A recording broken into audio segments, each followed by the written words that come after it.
This video is brought to you by mini-ITX.com. Great technology, selection, and service.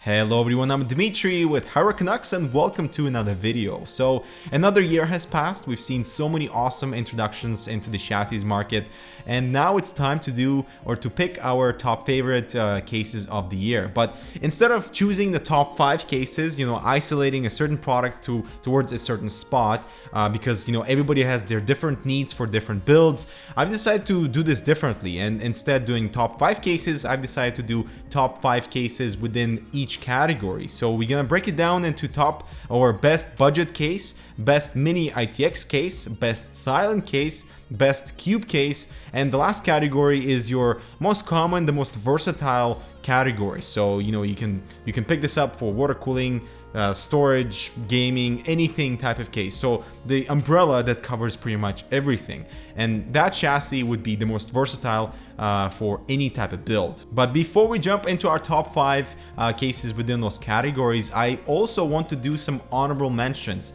as we did in our previous 2013 video, because those cases didn't exactly make it to our top list, but they still should be considered because they are entering a very risky category by being different and being very sort of niche towards a specific type of builder that you are, and those cases I think should still be praised and still be considered. Now I'm sure there are many worthy considerations out there that do not make it on our list, but this is because I want to be as objective as possible with our top 5 picks, and so we only include cases that we've reviewed on the channel. I'm sure there's plenty of cases that we haven't reviewed yet, but feel free to chime in the comments below of what you think would be worthy of consideration for both us and the viewers that are watching, to expand the horizon of what is available there in the chassis market. And starting with the first honorable mention, this would be the Inwin 901. This is one of those niche cases that's built for the high class with tempered glass side panels, full aluminum frame, and a much better internal layout than its bigger brother, the 904. And if you got the cash to explore this micro ATX direction, I'm sure you'll have no choice but to feel pleased. Beat Phoenix Pandora deserves a shout out. They have some interesting design choices both in the good and the bad direction. But one thing is for sure, they're ready to listen to community's feedback and make changes accordingly. In short, the Pandora sacrifices on user-friendly design and cable management to be thin, but despite that, we're very eager to see the final consumer release. Corsair 380T is one of those portable cases that stands out with the help of the Bumblebee Yellow, plus that convenient handle, and despite its larger size for just a mini ITX system, I'm sure there are many users who would take advantage of its limitations for a kick-ass mini ITX machine.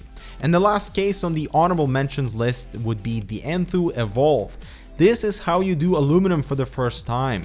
There are so many positive features, but it's not perfect, and Fantex needs to redesign the internal layout to be more accommodating for extra drives, but it's still a really awesome attempt.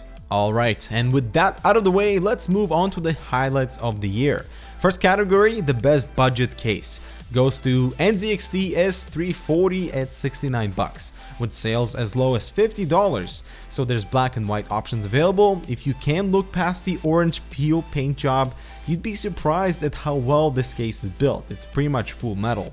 It's got a window to showcase the interior, capable airflow for intake and exhaust, an innovative cable management bracket to hide your cables, and no compromises for neither the GPU nor the power supply. NZXT should have included drive caddies for 3.5-inch drives, and also be careful not to touch the side panel window as it scratches so easily, but the NZXT S340 is my choice for a budget build. The next category would be cubed cases, with particular focus on chamber separation. I have actually 2 cases for this one. The first is Corsair Air 240. It's a solid choice with much better chamber separation than the original Air 540, with direct airflow delivery at the front and exhaust potential through the top. Support for pretty much any enthusiast GPU, and outstanding cable management that makes assembly a total breeze. It complements a 120 and 240mm all-in-one coolers at the front with enough storage capacity, and my only negative point would be the fairly thin frame design. But other than that, if you are looking for a cube style case, you still should consider the Air 240. I would also highly recommend the Node 804 from Fractal Design. Now this chassis is wider and is more water cooling friendly, and that would be the main advantage of the 804 over the Air 240. Plus you gain all that extra storage in the passive chamber. Cable management is absolutely wonderful given the large cutouts. Also there's a slim optical drive slot integrated into the front panel, so for those who want that, it is there. You will have no problem fitting the most modern enthusiast GPUs, and either cube case will satisfy your dual chamber cube build. For the next category, we're talking about the best silent case. Now this one is a little bit tricky because hands down the most silent case on the market right now, given you follow proper procedures to make it silent, is Fractal Design Define R5. As long as you keep those top mod events covered, you'll be fine and dandy. It's built very well, and that front panel design is outstanding to allow appropriate front intake but keep the noise out. The interior drive cage is modular, and cable management is definitely one of the easiest for a chassis of this caliber. Rivaling the Define R5, however, is the H440 from NZXT that actually allows utilization of the top fan slots without adding much noise to the system because of that top cover. However, it has more crammed internal structure but with outstanding chamber separation for managing your cable clutter, and also it has more color options. So the H440 and the Define R5 are the two silent cases to buy. The second last category on the list is a small form factor PC for mini-ITX builds. And as with the previous category, there are also two contenders here as well. First, the Silverstone RVZ01. This is an awesome little case with long GPU support thanks to that dedicated bracket that can also actually house a slim optical drive. Everything from excellent airflow and enough storage potential inside the chassis would make for one rewarding build. You have to follow a specific build process to get everything set up, but if you love the look and have the use for such a machine for either portable gaming or editing, the RVZ01 is one of my favorite mini-ITX cases at the moment. Now following suit within this category is Corsair 250D. The main advantage here is it utilized a larger size to accommodate for a 240mm all-in-one liquid cooler on the side, with also an optical drive support. There are no limitations for the power supply and long GPU support as well. And being part of the Obsidian family, you do get that conventional square and elegant look with the brushed aluminum bits at the front. And finally, onto the last category for the most versatile, the best price to features ratio case that will satisfy any type of build. Welcome the Canucks Anthu Pro.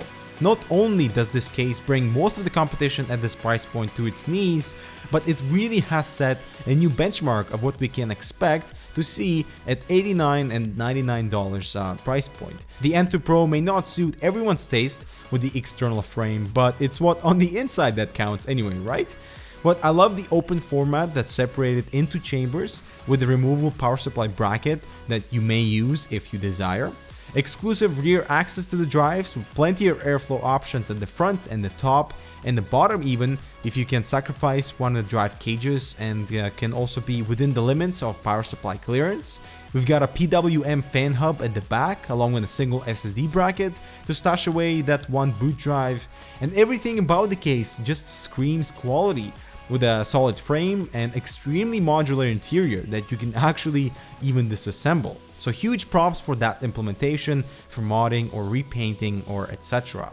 The side panel is probably one of the only weaknesses in the quality department, as it scratches way too easily, but one thing is for sure, ever since the release of the Anthu Pro, it really has kept the spot of the chassis of the year, and we would highly recommend this to anyone looking to upgrade or begin with a new build in the new year. So thank you so much for checking out our top cases of 2014 video. We hope this was helpful to direct you towards a chassis of your needs and your interests. But do you agree or disagree with our top spot for the case of the year for the Phanteks Anthu Pro? If you don't, please provide alternatives for what you think could replace the N2 Pro as the case of the year with the comment below. Now 2015 is going to be an awesome year. I can feel it. I'm super stoked to begin our productions as we have some awesome stuff lined up, so make sure to subscribe. If you have any other ideas for content or product directions, please let us know in the comment below. We always take that feedback seriously. And from the entire Hard Rock Canucks team, we want to give you a huge thank you to our awesome Hard Rock Canucks community, both here on YouTube and on the website, because without you guys, we wouldn't be where we are right now. So we really hope we will see you in 2015. So thank you for watching, and we'll see you in the next year.